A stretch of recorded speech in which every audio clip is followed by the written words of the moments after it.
Hello and welcome to my channel. I am Zodiac Bandit, and today we're going to be recapping episode 84 of Campaign 3 of Critical Role. It was a fun one. Let's get into it.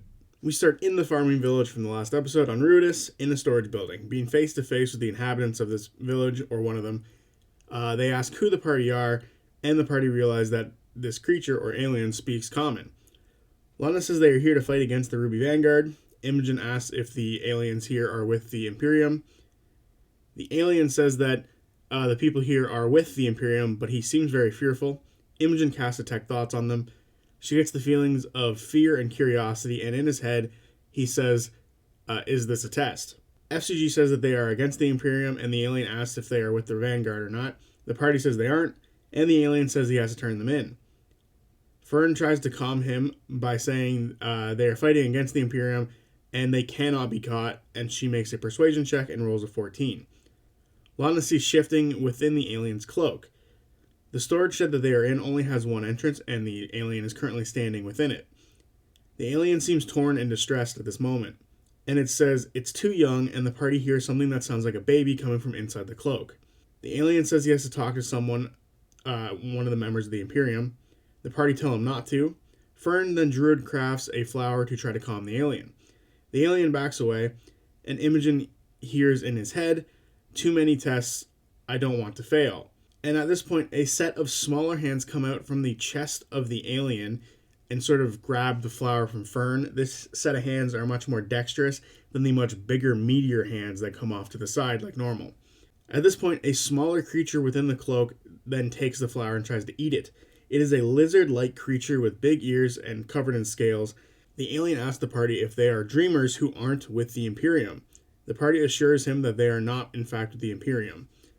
At this point, we learn that the creature inside his cloak is a Saita, and the alien calls himself Dono, and he is a member of the Bormodo race, and every Bormodo bonds with a Saita. They have like a symbiotic relationship.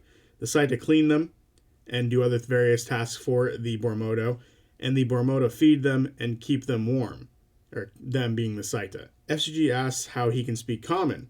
Dono learned through the dreams of the people of Alexandria. When they sleep, they see other people's dreams. They see both good and bad dreams, and the party feel a little embarrassed by that because that means some people up here might have seen some less sightly dreams, maybe. The party asks if he can communicate with the dreamers, and Dono says that he can't, but others can. If they want to find people who can, they'd probably have to go to the capital city, and that's their best bet. He can take them to the village elder for more information on the capital city if they want. The party would love that idea.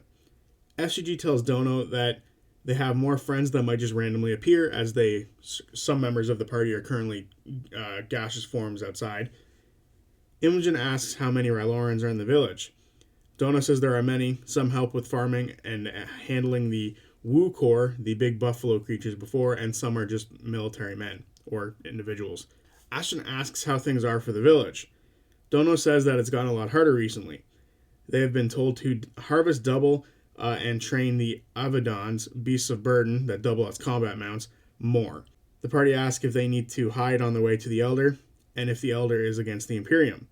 Dono isn't sure if the Elder is against them, but he trusts the Elder fully. Laudna asks if the Elder is going to be able to speak or not. Dono says that most of the livestock has been put away, except for the Shadowhunters and their mounts, so yes, the Elder should be able to speak. Fern asks how they know that the dreams they dream are other people's dreams. Dono says that is what the Weave Mind tells them, and the Weave Mind is the leaders of the Imperium. Imogen asks how the people here calm the livestock. He informs them that there is a spot where they can rub on their sides to calm them, but the Rylorans are able to go into their minds and do the same thing. He then welcomes them to the town they are in, Razora. The party decide it's time to go talk to the Elder, and they transform back into air, which impresses Dono. Dono begins to guide the party towards the Elder's place. As they go, they see many figures patrolling with these glass-looking lanterns, and they pass many of these small dome-like homes while following Dono. A Ryloran walks past Dono, and the two of them just nod at each other and continue to walk. Eventually, Dono finds himself near three larger buildings. There are a few Rylorans nearby. One is very muscular and looks similar to one that Imogen has summoned before. Dono walks past, and he starts looking for the party to try to signal them down. Orm tries to see the ratio of Rylorans to Bormodos in this town, but it's a little late to tell right now as most people are away in their houses. From what they remember from before, it's about 70% Boromodo here. With Know Your Enemy, he learns that the Rylorans nearby are of lower level and have lower AC. Orm tries to see if the relationship is good between the Rylorans and the Boromodo, but it's kind of hard to tell as of right now. Dono is at the back of one of these large structures, and he spots the party and tries to sneakily knock on the door next to him with one of his smaller hands. After a second, the door opens, and a small hunched-shaped figure walks out and talks to him. After a second, the shape shows itself more, and they have a stick in their hands, and Dono points to the party, to which the stick is now whacked against Dono's head. The party then fly into the building, and there's a low light in here and a strange smell that none of them have ever really smelt before. There's a large table carved from stone, and there are some chairs, and one of them that reclines that looks like it could double as a bed. Dono and the Elder walk back in and sit at the table. The Elder removes their hood, and they see, and the party sees something that he is much like Dono, but much older. Dono asks if the Elder can talk to the party, and he says yes, they can apparate now. The party change back, and the Elder finds this ability to be wild. Fern asks for his name. His name is Barthy. He asks for the party to prove that they are not with the Imperium. Chetney takes out the head of the juggernaut that was within the bag of holding. The Elder asks Dono to then close the doors and windows very discreetly, but the party do it for them. The Elder says that he's been working with the Imperium for his entire life, and is impressed that the party can kill one of the juggernauts. He asks what they can offer the party, and Orm says he wants to learn their history and about their lives. The Elder has always wondered if Exandrians saw their dreams like a trade, but it doesn't seem to be that way. Fern asks how they know they aren't dreaming their own dreams, and the Elder says when you dream of experiences that don't match your own, it makes sense what the Weave Mind has been telling you. He says he won't confirm or deny that his loyalties to the Imperium, but he can make them tea. Barthy asks if they are truly just here to learn, and the party say yes, and Chetney asks how long the Imperium has controlled this area. Barthy says about 500 years. Lana asks for Boromodo lifespans, and Barthy says he stopped counting around 300 years old. Ashton asks if Barthy was here when Ruidus was created. Barthy says they've been here as long as it has. Orm asks for their origin, and he says they were carved from the stone to take form of the dreams of the others.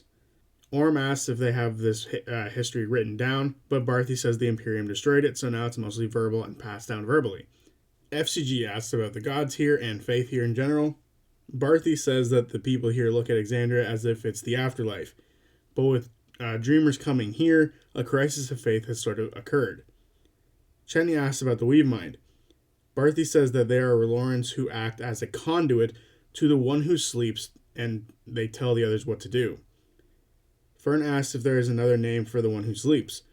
Barthy says around here, no, but people in other places call it the Beating Heart and the Dream Catcher. But there is another name that people aren't allowed to say. Fern asks if the other name that they aren't allowed to say starts with a P. He nods his head. Barthy explains that people here think that dreams are promises that they will eventually get to do in the afterlife. Imogen wants them to experience Exandria before death, and there is a path that goes both ways after all. Barthy wonders if his people are truly ready for that. Orm says that the people on Exandria would have to adjust as well, so it's something that's going to happen both ways. Barthy says they've seen a lot of it. There's both good and bad things they've seen in the dreams, lots of wanton bloodshed. Orm says it's not all bad on Exandria, and begins to grow a bunch of flowers for Barthy using colors that aren't present here on Ruidus. Chetney asks what they produce here, and Barthy says that this is an outpost for the Imperium, and they gather edible materials and train beasts to carry and to become hunters.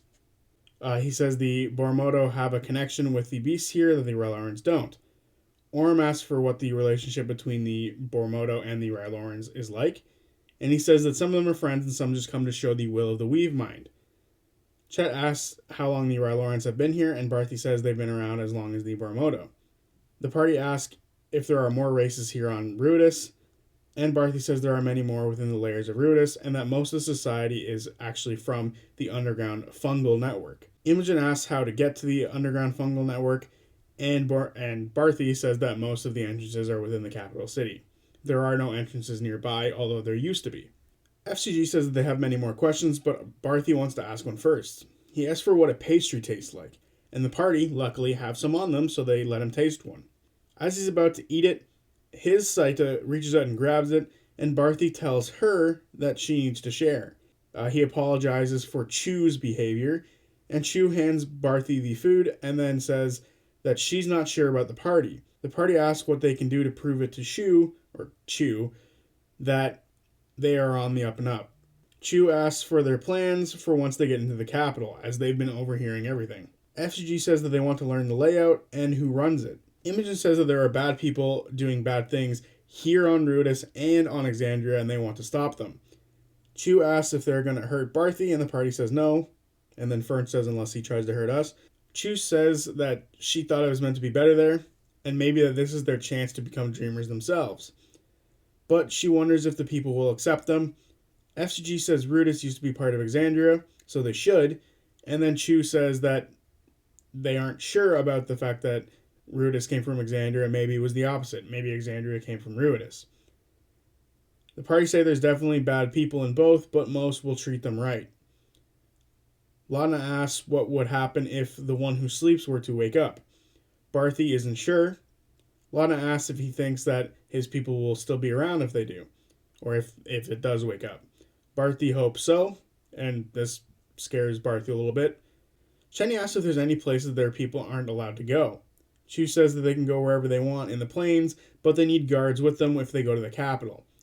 Chet asks how to get into the city, and Chu says there's many gates and many other places they can go through, and some of them will get them landed in prison. Fern asks about the village's trade square. It seems a bit run down. Barthy says that it's only for certain times, and the caravan is late this time around for some reason. Laudna asks if there has been anything strange since Ruidus and Exandria became locked together.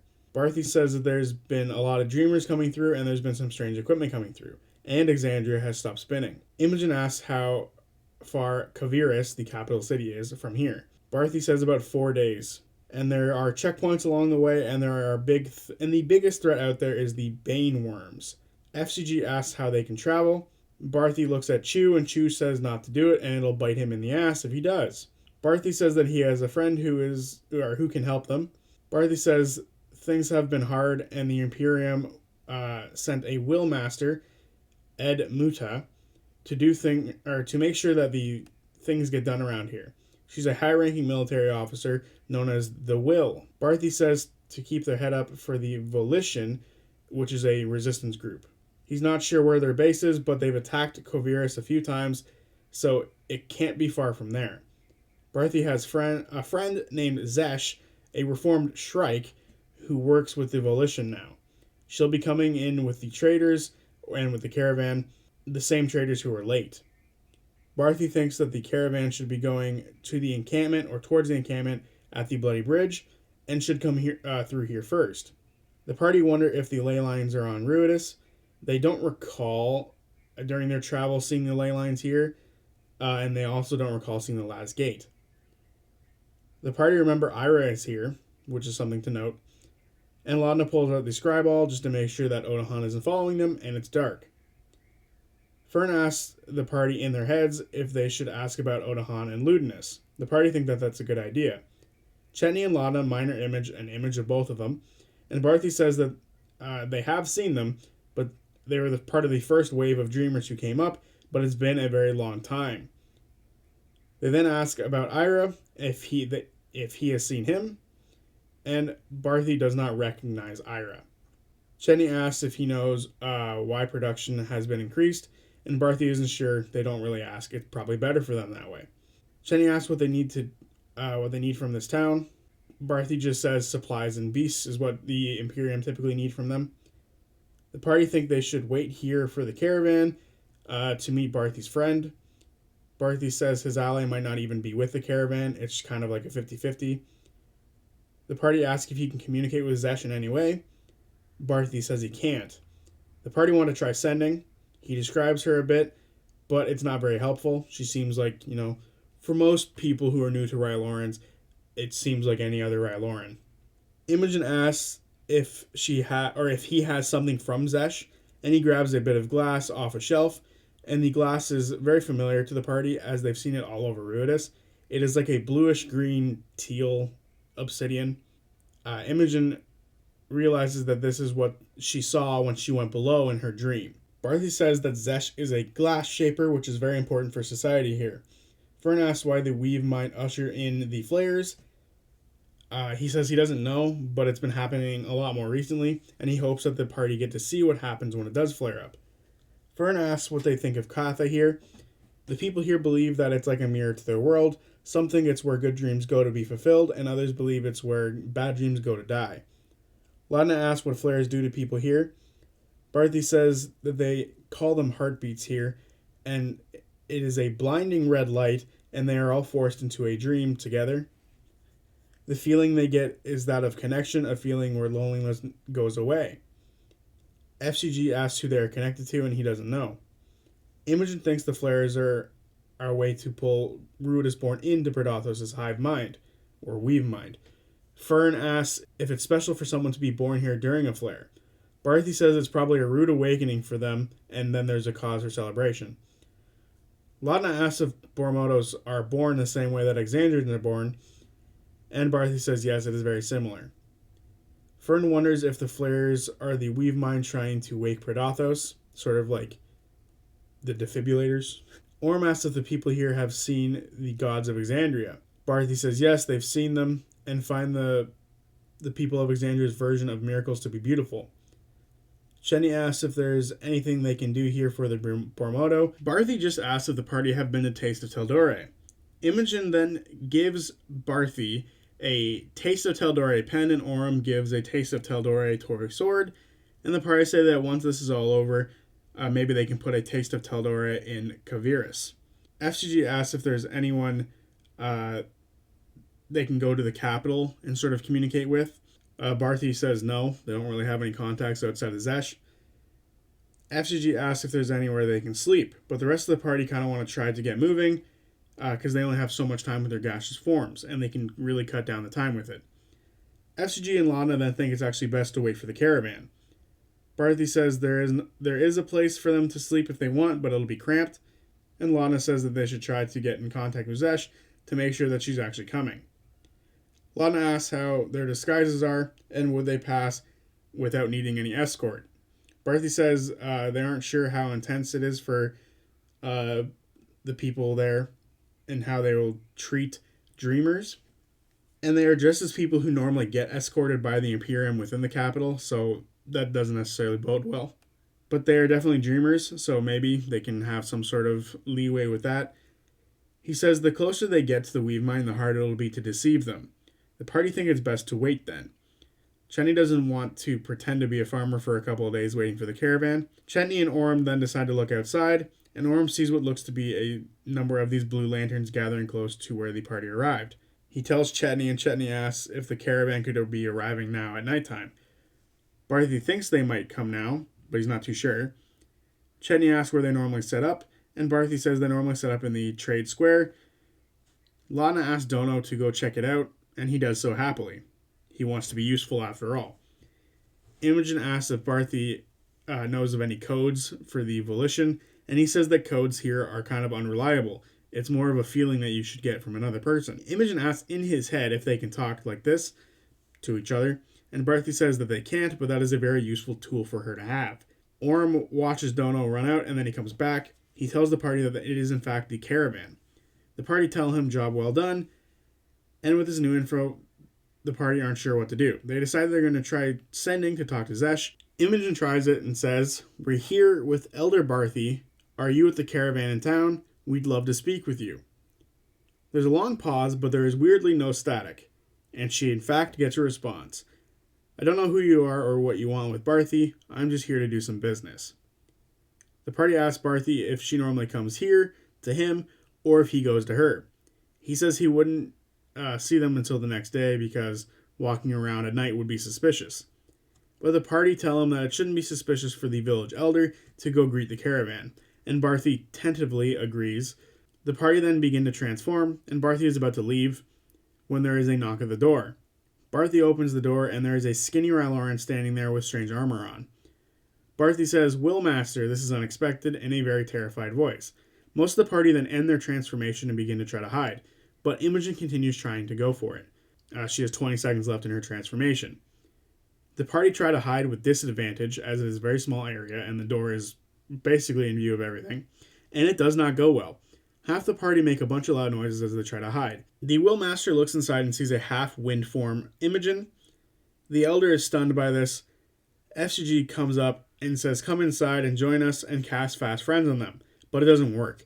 The Ryloran is pissed and steps back, and a bunch of Ruby Vanguard soldiers step up into the fray, and it's time to roll initiative. Matt pulls out a cool map at this point. I will put a picture up, and I will remember to put a picture up of it. Initiative rolls, Orym with a 20, Laudna with a 20. Orym, I believe, had a natural 20. Laudna was dirty 20. Chetney and Ashton both had 16, but Chetney is going to go first. Fern 15, Imogen 13, and FCG is a 9. Orym is up. He walks under the table and moves behind the Elder and uses bait and switch to sort of get Barthy out of the way. 2 strikes then run up the side of the hut. That ends their turn. Laudna is up. She casts Hex on the Willmaster and then says fuck it and casts Fireball on the group that's outside. There is a large cluster of people. Dealing 32 fire damage to those who fail and 3 extra to the Willmaster. 1 strike saves and the Willmaster and another strike fails and all 4 Vanguard soldiers fail outside. Laudna yells run at the terrified Vanguards. Laudna then backs up herself to get out of the fray. The Vanguard soldiers all start running. One of them suddenly bursts into a purple energy, and he has suddenly become exalted. Fern and Imogen feel his pull instantly, and he uses telekinesis on Laudna. She needs to make a strength saving throw, but she rolls a 10. She is then lifted into the air and pulled towards the door. The new exalted then floats back away from the fight. Chetney is up. He runs towards the table to see the Willmaster and puts a Blood Curse of Binding on them. It unfortunately saves. Chetney then uses Turmoil to cast Shatter on the Willmaster who fails. Chetney deals 28 thunder damage on the Willmaster. The party are being extremely loud with this combat. The Shatter also hits one of the strikes nearby. Chetney then moves aside away from the door so that Ashton can run through. Ashton is up and they rage. They go a little bit black and white from their rage as they got gravity. Ashton runs up to the Willmaster, and the strike next to the Willmaster then attacks as it was holding its action. However, it only deals 2 damage because of rage and other rage abilities. Ashton then tells them to fuck off and opens a hole beneath the strike, and they are then teleported near the nearby livestock pen. Ashton then attacks the Willmaster, dealing 20 damage on the first attack and 19 damage on the second. They then run back inside. The Willmaster is up and seems pretty messed up already, and is actually pulled toward Ashton due to the gravity. The Willmaster's eyes flare up, and a bunch of farmers nearby, made up of both Bormoto and Rylorans, have their eyes flash, and they run into the fight. The Willmaster then throws a dart towards Ashton, dealing 22 force damage that is not halved because Ashton does not resist that. Fern is up and she walks toward the door and casts Charm Person on the Willmaster to try to draw them inside. The Willmaster fails the save, but the Willmaster says it's too dangerous and Fern needs to take a defensive position outside with the Willmaster. Fern tries to convince the Willmaster that she is chained up, but with a natural 1 in Deception, it doesn't quite work. Fern then decides to go outside, and she steps to the side as she is now an ally of the Willmaster in the Willmaster's eyes. Imogen is up, and she is transforming, so she does nothing. Poor Laura.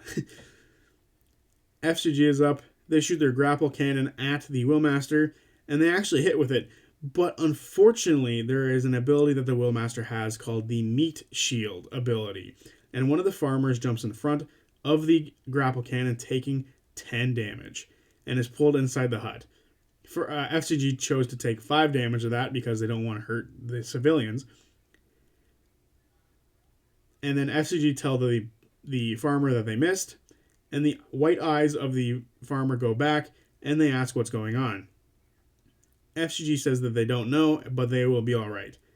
FCG then steps away from the door. Orym is up, he moves towards the door, and casts Hex on the Willmaster, and then a bunch of black tendrils begin to come off his armor. He attacks the Willmaster, sliding underneath, dealing 15 damage. As Orm hits one of the farmers, gets in the way, but Orm was hitting with non-lethal damage, so they only go out cold. Orm tries again and crits, but another farmer gets in the way. Again, non-lethal damage. Orm then action surges and tries to grapple the Willmaster, and successfully is able to, based off both the hexes that are on top of it right now. He then tries to elbow her instead of using a sword, just in case some of the farmers get in the way. He hits, dealing 6 damage, and Orm does it again for another 4 damage. The Shrike that was teleported into the livestock pen runs and jumps over the fence, and then runs back towards the fight, and ends next to Orm. The other Shrike does the exact same thing and runs up next to Orm, and they both attack Orm. The first Shrike attacks and hits for 16 damage. The second attack from the Shrike misses, and the last one from that Shrike hits for another 18. The other Shrike then attacks, hitting all 3, dealing 19, 24, and 15 damage on Orm, beating the ever-living piss out of the poor little thing. Suddenly, the Shrikes disappear for Ashen as they did a Mind Blur ability on him. Laudna is up, and she quicken spells to cast Mirror Image on herself, and then she casts Ray of Frost on the Willmaster, dealing 15 damage, and his speed is now reduced. The Exalted Vanguard then pulls Laudna out of the hut and into the open. He then casts Blade on her. She fails the save and takes 33 necrotic damage. She then needs to make a concentration save to keep her spell up, Hex, and she is able to make the save. Another Vanguard shoots at Laudna, however they miss, and then another tries to shoot at Laudna again, and this time this one hits for 9 damage. Concentration check again, natural 1, she drops the Hex.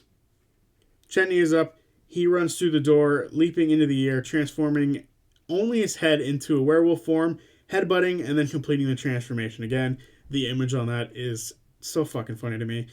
It kind of reminds me of, this is going to make me feel old, the live-action Scooby-Doo, where Scrappy begins to grow, and then his head grows first. That's what it kind of reminds me of. As he tries to headbutt the Willmaster, one of the farmers jump in the way, and he deals 9 damage to it. It was non-lethal damage, so it only goes out cold, and then there's no more meat shields, so Chetney tries again. Headbutt, this time hitting for 11 damage on the Willmaster, and then a second time for 9 more damage. Chetney then moves aside to make room for Ashen yet again. Ashen is up, and they back up 10 feet, and they run full speed towards the Willmaster. With a reckless attack, they hit, dealing 22 non-lethal damage, using the top of the hammer to hit the bottom of the jaw like an uppercut, sending the Willmaster 15 feet flying, sending them out cold. Orm decides to stay on the thing because he was surrounded, and now is away from the fight. All the farmers under the Willmaster's control snap free, and they see the carnage, and they all begin to scatter. Fern is up. She tells Ashen to go and pick up the Willmaster. She then casts Scorching Ray on the Shrike on the Shrikes and one of the Vanguard. She misses one of the Shrikes but hits the other. She also hits, killing the Vanguard and dealing 9 damage on the Shrike. She then summons Mister. Should have done that first. You would have had a little bit more oomph behind your fire there. But we know. Imogen is up, and she fully turns into Mist this turn, which ends her turn. Poor Laura, just waiting this entire time. This is like a 2-hour combat, too. FCG is up. They move into the doorway, and they cast Calm Emotions on everyone within a 20-foot radius, landing on the Shrikes and a Vanguard member. Both Shrikes failed, but the Vanguards save. The Shrikes calm for a moment. FCG then moves up and heals the farmer that Chetney headbutted with a potion. Orm is up. He runs to the Exalted. He moves his Hex onto the Exalted, which actually I don't think works, but I'm not going to rules lawyer or anything because that's lame. And then attacks the Exalted. But the Exalted shields. The second attack actually makes it through, however, and he deals 19 damage of non-lethal damage, knocking him out. Orm then runs closer to the fight, and the Shrieks move towards the Willmaster and grab her, and they start to leave, moving past Orm. Orm takes an opportunity attack, hitting one, also making it a tripping attack. dealing 12 damage on the hit and successfully tripping one of the Shrikes. The Shrikes are now ready for more combat. Laudna is up, and she is no longer floating in the air as telekinesis was dropped by the Exalted One. She runs up and quickens spells to fire a bunch of Eldritch Blasts at the standing Shrike, hitting 2 out of 3, dealing 29 damage on them, killing that Shrike. She then fires 3 more Shrikes at the other one, or 3 more Eldritch Blasts at the other Shrike, but they had disadvantage because it was prone, so they all miss. At this point, some of the livestock burst through the fence that was holding their pen, running towards the farmers who were on the ground in front of the hut. The Vanguard are up and they begin to start fleeing. Chetney is up and he runs forward past the bulls, or whatever these creatures are, towards the Shrike, igniting his claws and attacking the downed Shrike, critting on the first attack dealing 22 damage, and then hitting the second attack dealing 18, killing the Shrike outright. Ashton is up, and they grab 2 of the farmers and pull them away from the stampede. Fern is up and she casts Scorching Ray on one of the runners, hitting all 3, critting the first, dealing 30 damage total, killing him. Mister then moves towards another runner, but is unfortunately just out of range to shoot. Imogen is up, and she flies up into the air and looks around to see how many people are coming. And she sees a lot of people have run back to their homes, and she sees that there is a group gathering to come towards them. FCG is up, and they lay on top of one of the farmers that is in front of the stampede and cast Stone Shape to make a ramp over top of both of them. Orm is up, and he runs toward one of the runners, using Vine Whip to pull them back, and as he pulls them back, he hits them in the back of the head, dealing 18 non-lethal damage, knocking them out. The livestock begin to scatter all over the place. Some of them run over the ramp, which in fact holds, and the rest take cover as they are running around everything. The livestock are going insane. There is still a lot of tension in the air. Barthy asks, this has gone all tits up, and he asks what they should do.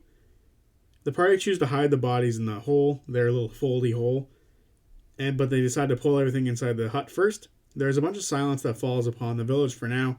They see shapes coming towards them, off in the distance, and this is where the episode ends. And there you have it, episode 84 of Campaign 3 of Critical Role. There was so much information in this episode. This was the first session or episode that it's really like I felt the effects of not having Critical Role stats to sort of double check all my stuff, because I had to like go back and watch a little bit of it at the beginning and then, double pay attention to everything that was going on. There was just a lot that we had to learn, and I imagine once we get to the capital, it's going to happen again. So bear with me. There was a lot to get through in this one. So if I missed something, my bad. I might have. I don't think I did. I think I got everything that was relevant. The Bormodo are really cool. The Saita are really cool. The relationship between the Rylorans and the Bormodo, to me, is like kind of fascinating, because some of them are just people. And it makes sense, especially if there's the Imperium and then there's the Volition. And with the Volition, that means there's a bunch of people who are going to be sort of on either side of, do I agree with the Volition or do I agree with the Imperium? And that's kind of where you end up with a lot of people like Barthy and Dono and the Saitas. It seems really cool. I'm very excited to learn more about. Hopefully one of the Bormodo and the Saita decide to stick with the party. I'd very much like for them to have like a guide here, which would be really cool, and that would be a lot easier for them to sort of learn information. Maybe Dono can go with them. I feel like that would be a character who could. I don't know if Barthy would necessarily want to leave the village because they are the elder, so who knows. But it was overall a very fun episode. I liked learning about what was going on, and the combat was really fun. Poor Laura having to sit there for literally 2 hours before being able to fly up into the air and look around, which was all she got to do. That sounds painful to me. Very painful. But anyway, that was a very fun episode. And I'll see you guys on Tuesday for whatever video I make next. Peace.